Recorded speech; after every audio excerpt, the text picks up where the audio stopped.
Hello friends, आज का हमारा टॉपिक है गवर्नेंस। गवर्नेंस में शासन। तो बेसिकली शासन क्या होता है, आज हम उसके बारे में डिटेल से पढ़ेंगे।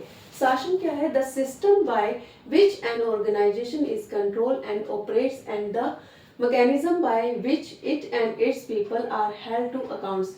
इट मीन्स क्या है? ये एक ऐसा सिस्टम है या एक ऐसा संगठन है जिसके द्वारा क्या हुआ होता है, किसी भी ऑर्गेनाइजेशन को कंट्रोल किया जाता है, ऑपरेट किया जाता है।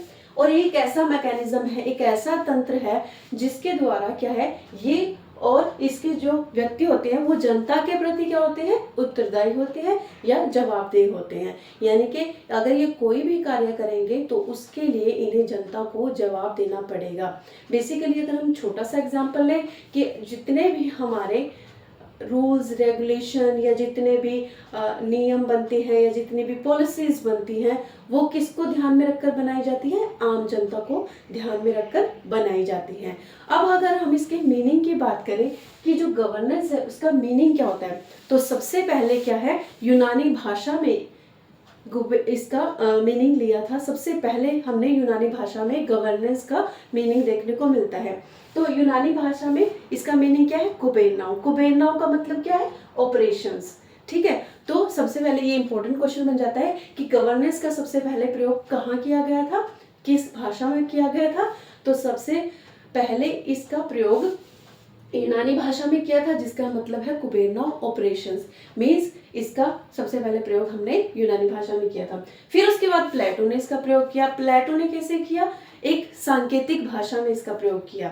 उसके बाद लैटिन भाषा में इसका प्रयोग हुआ और उसके बाद अन्य भाषाओं में भी गवर्नेंस का प्रयोग हमें देखने को मिलता है। तो बेसिकली जो मीनिंग क्या है वो है, जो यूनानी भाषा में इसका प्रयोग किया गया है और प्लेटो ने इसका प्रयोग किया लैटिन भाषा में और फिर उसके बाद अदर लैंग्वेजेस में इसका प्रयोग किया गया। अब इसका मीनिंग अगर हम देखें तो वो क्या है? शासन करना। मीन्स किस तरीके से शासन हो रहा है, गवर्नेंस जो है वो कैसे शासन चला रही है, बेसिकली नीति निर्णय किस तरीके से लिए जा रहे हैं। अगर हम आम भाषा में बात करें तो शासन क्या है? राज चलाना। मीन्स गवर्नमेंट किस तरीके से वर्क कर रही है, कैसे राज कर रही है, कैसे शासन चला रही है अपने कंट्री में। तो उसके बाद क्या है? आम जनता को लाभ। मीन्स जितनी भी पॉलिसीज बन रही हैं क्या उनका आम जनता को लाभ हो रहा है? तो ये भी क्या है? गवर्नेंस सुनिश्चित करती है कि इनका उस भाषा में उनका लोगों के लिए लाभदेह है या नहीं है। अगर लोगों के लिए वो पॉलिसीज लाभदेह नहीं है तो उन्हें क्रॉस कर दिया जाता है, मीन्स कैंसिल कर दिया जाता है। ठीक है, तो इसका दूसरा संचालन नीति निर्णय। तो गवर्नेंस का एक अदर मीनिंग क्या है? किस तरीके से संचालन हो रहा है, नीति निर्णय किस तरीके से बन रहे हैं, किस तरीके से नीतियां बन रही हैं। ठीक है, तो इस तरीके से हम क्या कह सकते हैं कि ये मीनिंग है गवर्नेंस का। अब वर्ल्ड बैंक 1993 में शासन को ऐसी विधि के रूप में परिभाषित किया। मीन्स वर्ल्ड बैंक ने 1993 की स्टेटमेंट है।